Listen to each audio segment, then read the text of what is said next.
لیکن ان کی اس ویرانہ سالی نے، عمر کے اس حصے نے ان کو کسی چیز سے پریشان نہیں کیا، روکا نہیں. ان کا غم، ان کا درد، ان کی فکر، ان کی تپش وہ کم نہیں ہوئی تھی.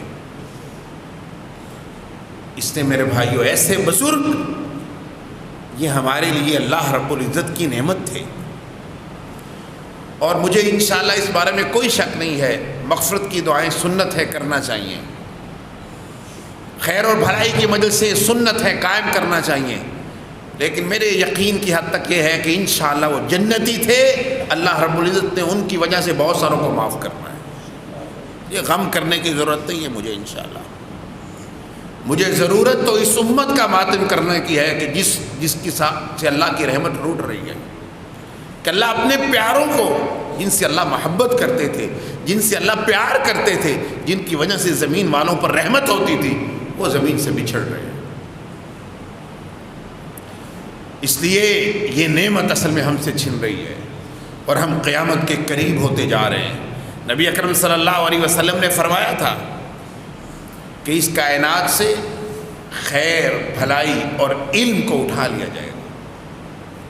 صحابہ پریشان ہوئے، اللہ کے رسول کس طرح علم کو اٹھایا جائے؟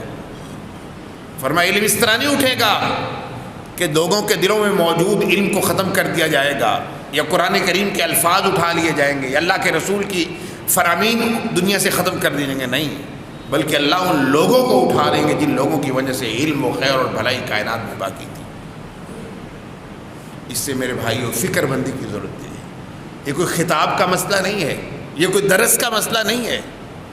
اس میں ذمہ داری یہ ہے کہ اب ان کی اولاد اور ان کے رفقا اور ان کے دوست، ان کو جو وہ قرض دے کے گئے ہیں، ان کے ذمے جو وہ کام لگا کے گئے ہیں، وہ فکر ہے، وہ درد ہے، وہ غم ہے، وہ تکلیف ہے، وہ اضطراب ہے جو ان کی شخصیت میں تھا، جو انہیں بے چین رکھتا تھا، جس کی وجہ سے اللہ کی رحمتیں ہماری طرف متوجہ تھیں، کہ وہ درد، وہ فکر، وہ غم، وہ اضطراب، وہ بے چینی اور وہ فکر جو ہے وہ ہم وراثت کے طور پر اسے قبول کر لیں.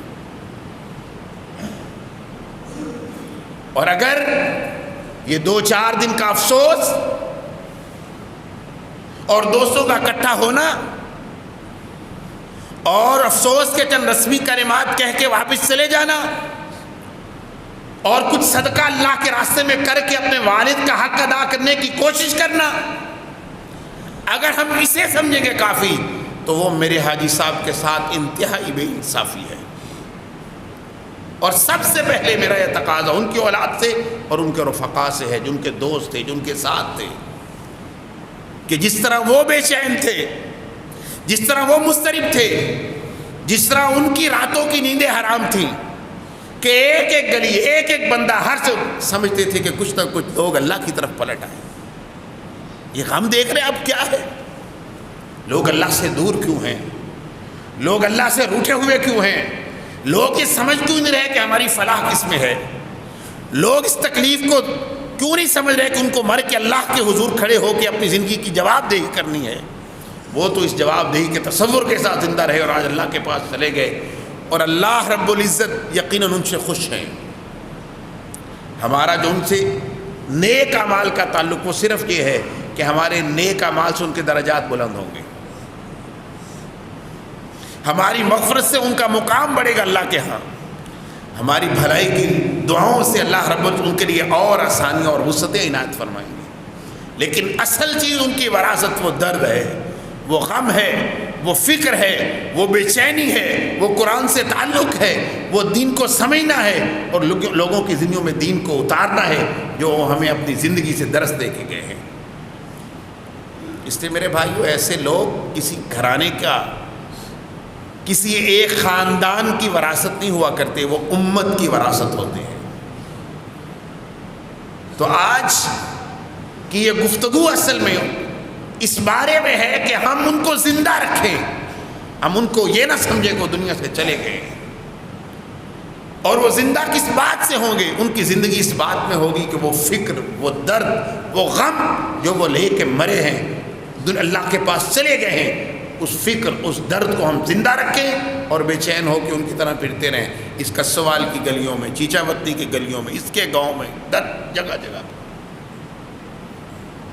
اور ہماری مصروفیات، ہماری پریشانیاں یہ ساری پیچھے رہ جائیں، اور وہ درد جو ہے وہ ہمیں سب سے پہلے نمبر پر رکھنا چاہیے۔ اس لیے یہ لوگ اللہ رب العزت کا دنیا میں انعام ہوا کرتے ہیں۔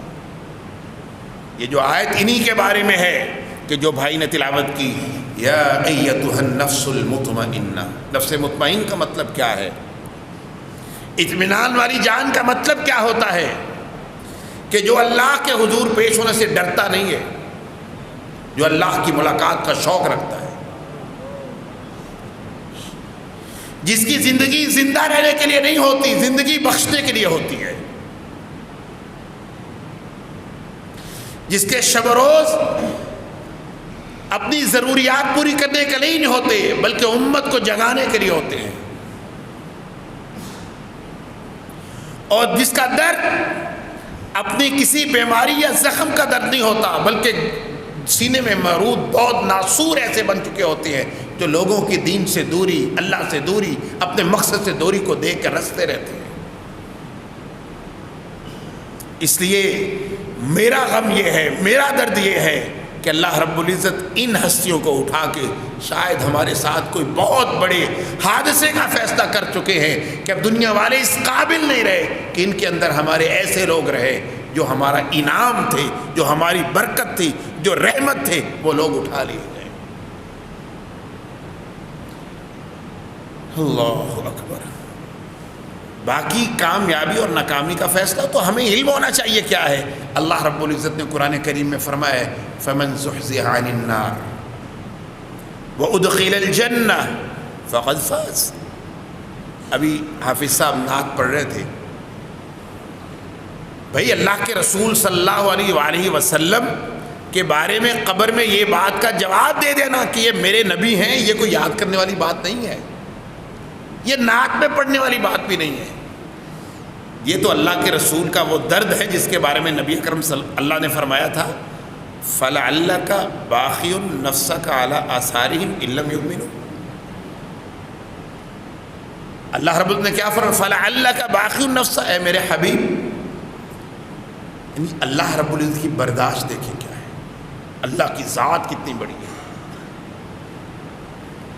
اور پھر اللہ کے رسول صلی اللہ علیہ وسلم کو اللہ نے ڈیوٹی دے کے بھیجا تھا کہ آپ دنیا میں لوگوں کی بھلائی، خیرخواہی، ہدایت کے لیے کی طرف بلانے کا کام کیجیے۔ اللہ نے بھیجا تھا، مامور تھے،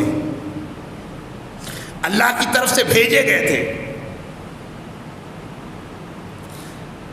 بھیجے جانے والے، اور جو کسی اپنے نمائندے کو کسی کام کے لیے بھیجتا ہے وہ اس کے بہترین کام پہ اس کو شاباش دیتا ہے، اس کو خوش ہوتا ہے، اور اگر وہ اس طرح کام کرے جس طرح اس کی چاہت ہے تو وہ اسے انسینٹیو دیتا ہے، اس کو انعامات سے نوازتا ہے۔ لیکن اللہ کے رسول صلی اللہ علیہ وسلم کو جس ذمہ داری کے لیے بھیجا گیا تھا، جس مقصد کی خاطر دنیا میں مبعوث کیا گیا تھا، آقا انعامدار کو جس بہت بڑے چیلنج کو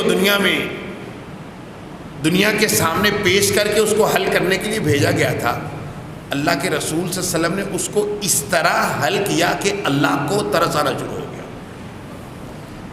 ترس آنے کا مطلب یہ ہے کہ اللہ کے رسول صلی اللہ علیہ وسلم اس ذمہ داری کو اس سطح پر ادا کر رہے تھے کہ اس قدر اللہ بھی نہیں چاہتے کہ ادا کرے۔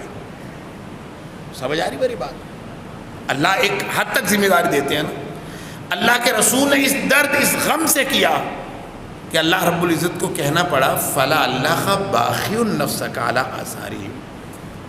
اے میرے حبیب، کیا آپ اپنے آپ کو ان کے پیچھے پھر کے، ان کا غم لے لے کے، ان کا درد لے لے کے اپنے آپ کو ہلاک کر لو گے؟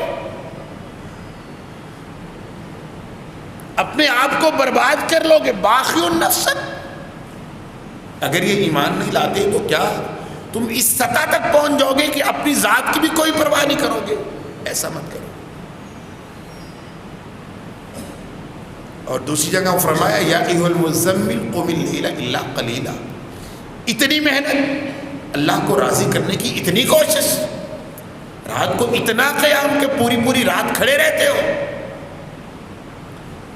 فرمایا یا ایھا المزمل قم اللیل الا قلیلا، رات کو تھوڑا کھڑے ہوا کرو. تو دراصل یہ اللہ کے رسول صلی اللہ علیہ وسلم جو ہم سے سوال ہوگا، یا اللہ کے رسول کو سامنے ان کی شبیہ کو لا کے یہ پوچھا جائے گا کہ اس شخص کو پہچانتے ہو آپ، تو یہ اس لیے آ جائے کہ میں اس کو یاد کرتا رہوں؟ نہیں، میں اس درد کا وارث ہوں جو اللہ کے رسول صلی اللہ علیہ وسلم درد میں دے کے گئے تھے. اللہ کے رسول نے اللہ نے قرآن میں فرمایا ہے کنتم خیر امہ اخرجت للناس، تم اصل میں ایک درد کے وارث ہو. محمد کریم کے بعد انبیاء کا سلسلہ ختم ہو چکا ہے، تم اس درد کے وارث ہو. اگر وہ درد تمہارے اندر موجود ہے تو تمہارا تعلق ہے اللہ کے رسول سے، اور اگر وہ درد نہیں ہے تمہارے اندر تو اللہ کے رسول سے ہمارا شعوری تعلق کوئی نہیں ہے.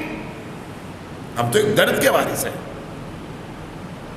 اور وہ درد اللہ بعض لوگوں کو عطا کر کے نبی اکرم صلی اللہ علیہ وسلم کے بارے میں یہ جو میں نے بات کی ہے کہ یہ لوگ ہمارے ہاں اللہ کی رحمت، اللہ کے غصے کو ٹھنڈا کرنا، اللہ رب ال کی طرف سے انعامات اور رحمتیں اترنے کا باعث تھے. یہ کیوں کہی ہے؟ اس لیے کہی ہے کہ یہ لوگ اللہ کے رسول کے درد کے وارث تھے، یہ اللہ کے رسول صلی اللہ علیہ وسلم کے غم کے وارث تھے، یہ آقا انعامدار کی فکر کے وارث تھے، یہ آقا انعامدار کے اضطراب کے وارث تھے، یہ ان کی بے چینیوں کو اپنی بے چینیاں بنانے والے تھے، اور وہ ان کے دین کو دنیا میں غالب کرنے کے لیے ہر وقت مضطرب رہتے تھے. تو اللہ کے رسول کے بارے میں قرآن کریم میں اللہ رب العالمین کہا میرے نبی وما کان اللہ لیعذبہم وانت فیہم، فرمایا میرے پیارے حبیب جب تک آپ ان میں موجود ہیں ہم ان پر عذاب نہیں بھیجیں گے. جب تک آپ جیسا غم کرنے والا نبی ان میں موجود رہے گا ہم ان پر عذاب نہیں بھیجیں گے. تو کیا جو لوگ اللہ کے رسول کے درد کے وارث ہیں وہ موجود ہوں تو اللہ عذاب بھیجتے؟ بنی اسرائیل کے کچھ نیک اور صالح لوگوں کے بارے میں آتا ہے کہ اللہ رب العزت نے ان کی بستی کے عذاب کے بارے میں فیصلہ کر لیا کہ ان کو ملیا میٹ کر دیا جائے. فرشتے جب عذاب کے لیے گئے تو دیکھا کہ کچھ صلحاء اور نیک لوگ بیٹھے عبادت کر رہے تھے. اللہ رب العزت فرشتوں نے واپس کہا کہ یا اللہ وہاں تو نیک لوگ ہیں، تیرا اصول نہیں ہے کہ تو کسی ایسی بستی کو عذاب دے جہاں تیرے بندے موجود ہوں. تیرے عذاب تو تیرے دشمنوں کے لیے، یہ تیرے اصول کے خلاف ہے. وہاں تو کچھ نیک لوگ تیرا ذکر تیری عبادت میں مشغول ہیں. فرمایا جاؤ عذاب دیتے ہوئے ان سے سب سے پہلے عذاب شروع کرو اور باقی بستی کو بعد میں دو. کیوں کہ یہ وہ لوگ ہیں کہ جن کو اس بات کا فکر نہیں ہے، یہ صلحاء یہ نیک لوگ کہ پوری بستی اتنی اللہ کی نافرمان ہے کہ اللہ نے آسمانی عذاب کا فیصلہ کر لیا ہے اور یہ اپنی اللہ میں مصروف ہے. تو ایسے نیک لوگ کہ جن کو اپنی ذات کے علاوہ کسی دوسرے کا فکر نہ ہو، اللہ رب العزت کو کہ ہاں ان کی کوئی قیمت نہیں ہے. اللہ کے ہاں قیمت کن لوگوں کی ہے؟ ان لوگوں کی قیمت ہے جو اس درد کے وارث ہیں جو اللہ کے رسول صلی اللہ علیہ وسلم کے دل میں اس طرح موجود تھا کہ سیدہ عائشہ فرماتی ہیں رضی اللہ تعالیٰ عنہ کہ اللہ کے رسول کا سینہ اس طرح ابلتا تھا، اس طرح ابلتا تھا جس طرح آگ پہ رکھی ہوئی ہنڈیا میں پانی ابلتا ہے، جس طرح کی آواز اس سے نکلتی اللہ کے رسول کا شدت غم سے سینہ اس طرح ابلا کرتا تھا. تو یہ لوگ تھے جن کی وجہ سے اللہ کی رحمتیں ہماری طرف متوجہ ہوتی ہیں، جن کی وجہ سے اللہ کے عذاب دور ہوتے ہیں. جو لوگ دنیا میں اللہ کی رحمتوں کا باعث اور اللہ کے رسول کے درد، آپ کی فکر، آپ کے غم اور آپ کے اضطراب کے وارث تھے اور ہمارے لیے اللہ کے سامنے رکاوٹ بنے ہوئے تھے، ان کا چلے جانا ہم سب کے لیے صدمہ ہے، ہم سب کے لیے غم ہے، ہم سب کے لیے پریشانی ہے. لہذا دو باتیں اہم ہیں. افسوس، وقت سب سے بڑا مرہم ہوتا ہے. وقت گزرے گا، ہمارا غم ان کی وفات کا کم ہو جائے گا. لیکن میں عرض جو کر رہا ہوں وہ یہ ہے کہ ہم نے ان کے غم کو ایک باپ کا غم، ایک دوست کا غم، ایک بزرگ کا غم نہیں سمجھنا، بلکہ اللہ کے رسول کے مشن کے ایک وارث کا غم سمجھنا ہے۔ اور ہم نے وراثت میں ان کی تکلیف، ان کا درد، ان کی فکر، ان کا اضطراب لینا ہے، تاکہ یہ اضطراب اب ہمارے اوپر شفٹ ہو اور ہم بھی ان کی طرح بے چین ہو جائیں، ہم بھی ان کی طرح اپنے آپ سے باہر ہو کے اپنی استطاعت سے زیادہ اللہ اس کے رسول کے دین کا کام کریں۔ اس لیے ان کے بارے میں فیصلہ ہو چکا، یا ایتھا النفس المطمئنہ، یہ جو بات کہی جاتی ہے نا، یہ ابھی نہیں کہی جاتی، یہ تو جب فرشتے آتے ہیں نا اس وقت کہتے ہیں اے مطمئن نفس، اے وہ نفس کہ جو اپنے لیے نہیں جیا کرتا تھا، اے وہ نفس جس کو اپنی زندگی عزیز نہیں تھی، اے وہ نفس کہ جس کے لیے دنیا معنی نہیں رکھتی تھی، اے وہ نفس کہ جس کے لیے آندھیوں اور طوفان کی کوئی حیثیت نہ تھی، اے وہ نفس کہ جو ہر وقت اپنے مشن کے ساتھ منسلک رہتا تھا، اے جان کو دنیا میں مضطرب رہی، تو پتہ ہے کون سی جان ہے؟ مطمئن جان ہے۔ اللہ، یہ تعلق دیکھیے کیا ہے کہ مضطرب لوگ مطمئن ہوا کرتے ہیں، اور مطمئن لوگ کل اللہ کی عدالت میں جب پیش ہوں گے تو مضطرب ہوں گے۔ ان لوگوں کے بارے میں کہا گیا ہے یا ایتھا النفس المطمئنہ، اے پرسکون جان، اے مطمئن جان، تیرا اضطراب بہت ہو چکا، تیرا غم بہت ہو چکا، تیرا درد بہت ہو چکا، ارجی، اب چلے تیرے رب کے پاس، ارجعی الی ربک، آؤ چلے اللہ کی طرف، راضیۃ مرضیہ، تیرا رب تجھ سے راضی، تو اپنے رب سے راضی ہے۔ اور اللہ کہیں گے فادخلی فی عبادی، آج تو دکھاؤں، تو میرے بندوں میں داخل ہو جا اور میری جنت میں داخل ہو جا۔ تو یہ لوگ مبارک ہیں۔ نبی اکرم صلی اللہ علیہ وسلم نے فرمایا ہے، اور یقیناً ان کے ساتھ بھی یہ ہوگا، آپ نے فرمایا اللہ کے رسول، قیامت کے دن وہ آدمی جو اللہ کے لیے دنیا میں تکلیفیں اٹھاتا رہا، پریشانیاں اٹھاتا رہا، درد سہتا رہا، غم سہتا رہا، وہ اللہ کے حضور پیش ہوگا۔ اللہ پوچھیں گے میرے بندے کیا حال ہے؟ کہ یا اللہ تکلیفوں میں رہا ہوں، دردوں میں رہا ہوں، بے چینیوں میں رہا ہوں، اضطراب میں رہا ہوں، فکر مندی میں رہا ہوں، میری تو بات میری مسجد کے مولوی صاحب بھی نہیں سنا کرتے تھے، اس پریشانی میں رہا ہوں۔ تو فرمایا اچھا اتنا تھکا ہوا ہے میرے پاس؟ فرمایا جی۔ اللہ فرمائیں گے جاؤ، فرشتے کو کہیں گے، ایک حدیث میں آتا ہے جبرائیل علیہ السلام کو کہیں گے جبرائیل ذرا میرے اس بندے کو لے جاؤ اور اس کو جنت کا ایک نظارہ کروا کے لاؤ۔ ابھی جنت میں داخل نہیں ہوا، ابھی حساب کتاب شروع نہیں ہوا، ابھی اللہ اس کے درد، اس کے غم، اس کی پریشانی، اس کی بے چینی کو ماپ رہے ہیں۔ اللہ کہیں گے اچھا اتنا تھکا ہوا تھا، جا جبرائیل ذرا اس کو جنت کا نظارہ کروا کے لا۔ جنت کا نظارہ کروا کے لائیں گے، اللہ پوچھیں گے میرے بندے بتاؤ زندگی میں کیا رہا تیرے ساتھ؟ فرمایا مالک میں نے کبھی کوئی غم دیکھا ہی نہیں تھا۔ تو یہ کن کو پوچھا جائے گا؟ جو غم زدہ رہے اور جو زندگی میں مطمئن رہے۔ اللہ پوچھیں کہ زندگی کیسی گزاری؟ کہ اللہ مزے کی زندگی تھی، بڑا لطف میں رہا ہوں، خوب بیلنس تھا، مزے کے دوست سے گاڑیاں اچھی تھیں۔ اللہ فرشتے کو کہیں گے ذرا اس کو جہنم کا ایک چکر لگوا کے لاؤ۔ جہنم کی پہلی زیارت پر جہنم کو دیکھتے ہی واپس آئے گا۔ اللہ پوچھیں گے بتاؤ زندگی میں کوئی خوشی دیکھی ہے؟ کہ مالک زندگی میں کوئی خوشی نہیں دیکھی، تکلیفوں سے بھری زندگی تھی۔ اس لیے ان کی تکلیفیں اللہ ختم کر دیں گے۔ اللہ کو اپنے بندوں کی تکلیفوں سے بھی درد ہوتا ہے، لہٰذا یہ مبارک لوگ تھے، ان کا ایک درد، ان کا ایک غم، ان کی ایک بے چینی تھی۔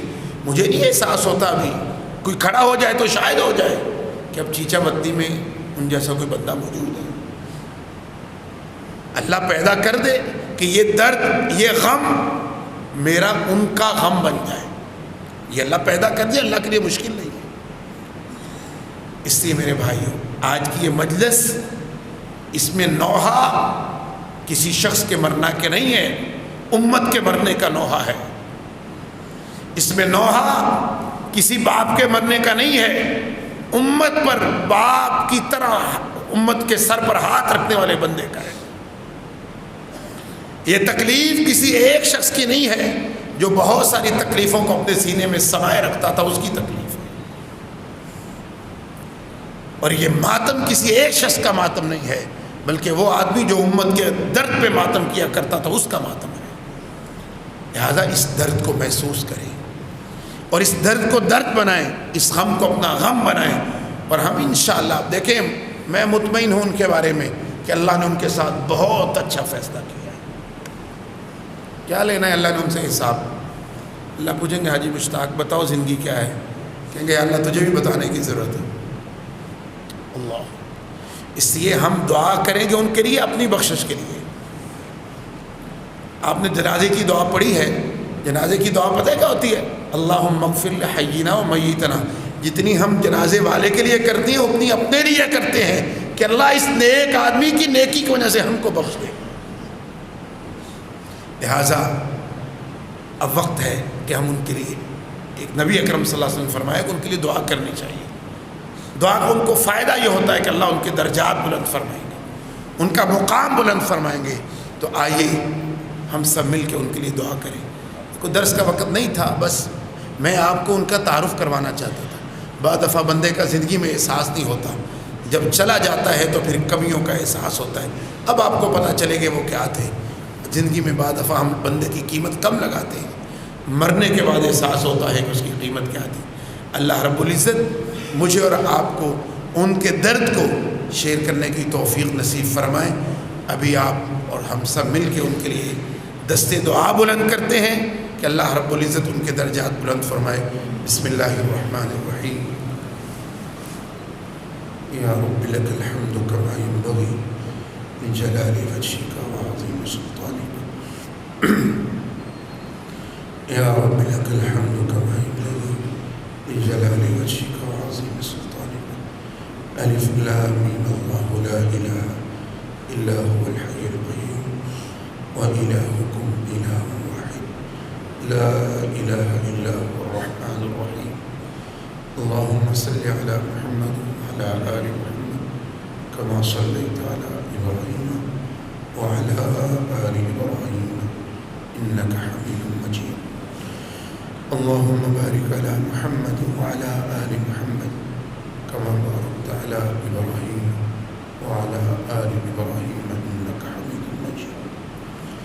اللهم اغفر لحينا وميتنا وشاهدنا وغائبنا وصغيرنا وكبيرنا وذكرنا وأنثانا، اللهم من أحييته منا فأحيه على الإسلام ومن توفيته منا فتوفه على الإيمان، اللهم لا تحرمنا أجره، اللهم لا تحرمنا أجره، اللهم لا تحرمنا أجره ولا تفتنا بعده ولا تفتنا بعده ولا تفتنا بعده ولا تفتنا بعده ولا تفتنا بعده ولا تضلنا بعده ولا تضلنا بعده ولا تفتنا بعده ولا تفتنا بعده، اللهم اغفر له وارحمه وعافه واعف عنه وأكرم نزله ووسع مدخله واغسله بالماء والثلج والبرد ونقه من الخطايا كما ينقى الثوب الأبيض من الدنس ونقه من الخطايا كما ينقى الثوب الأبيض من الدنس، اللهم أبدله دارا خيرا من داره وأهلا خيرا من أهله وزوجا خيرا من زوجه وأدخله الجنة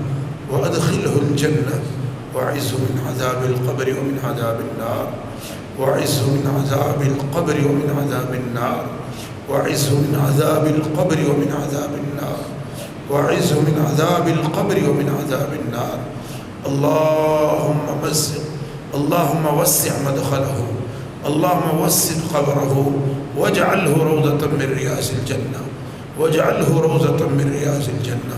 اے اللہ ان کی قبر کو جنت کے باغیچوں میں سے ایک باغیچہ بنا دے۔ اے میرے مالک ان کی قبر کو جنت کے باغیچوں میں سے ایک باغیچہ بنا دے۔ اے اللہ ان کی قبر کو تا حد نگاہ وسیع فرما دے۔ اے میرے مالک ان کو یا اللہ قرآن سے بڑی محبت کرتے تھے، ان کو قرآن کریم کو ان کا ساتھی بنا دے، قرآن کریم کو ان کا ساتھی بنا دے یا اللہ، ان کے درجات بلند فرما یا اللہ، ان کی قبر میں جنت سے ایک دروازہ کھول دے یا اللہ، ان کو جنت کا بستر عنایت فرما یا اللہ، انہیں کہہ دیجئے نوم کا نومۃ العروس، اے میرے بندے تو سو جا، قیامت سے پہلے اب تجھے کوئی اٹھائے گا نہیں یا اللہ، وہ تھکے ہوئے تھے دنیا سے تیرا کام کر کے، میرے مالک اب ان کو جنت والا آرام عنایت فرما، ان کو جنت والا آرام نصیب فرما یا اللہ، وہ تیرا بندہ زندگی اپنے چہرے پہ شکایت نہیں لاتا تھا، اپنی زبان پہ شکایت نہیں لاتا تھا یا اللہ، تجھ سے بھی راضی، تیرے بندوں سے بھی راضی تھا یا اللہ، اب تجھ سے راضی ہو جا یا اللہ، وہ تیرے پاس آ گئے، اللہم اکرم نزلہ، اللہم اکرم نزلہ یا اللہ، اس کی مہمانی فرما یا اللہ، اس کی عزت والی مہمانی فرما، میرے مالک ان کی عزت والی مہمانی فرما یا اللہ، ان کی عزت والی مہمانی فرما یا اللہ، ان کی عزت والی مہمانی فرما، اے میرے مالک ہم یہ سب لوگ، اے اللہ، ہم یہ سب لوگ تیرے اس نیک بندے کی تیری بارگاہ میں سفارش کرتے ہیں، تیرے نبی نے کہا ہے جب 40 نیک لوگ کسی بندے کی ایمان کی گواہی دے دیں اللہ تو اسے معاف کر دیتا ہے یا اللہ، ہم 40 لوگ اس سے بھی زیادہ بیٹھے ہیں یا اللہ، ہم اس شخص کی ایمان کی گواہی دیتے ہیں، ایمان کی نہیں، اس کے دین کے بارے میں درد کی گواہی دیتے ہیں، ان کے غم کی گواہی دیتے ہیں، ان کی دین کے اضطراب کی گواہی دیتے ہیں یا اللہ، تو انہیں اپنا مہمان بنا، ان کو جنت میں جگہ عنایت فرما، میرے مالک ان کو جنت میں جگہ عنایت فرما یا اللہ، ان کو قیامت کے اللہ کے رسول کے ہاتھ سے حوض کوثر نصیب فرمانا یا اللہ، ان کو حوض کوثر نصیب فرمانا یا اللہ، ان کو داعیوں کے زمرے میں رکھنا، داعیوں کے زمرے میں رکھنا یا اللہ، تو نے قرآن میں کہا ہے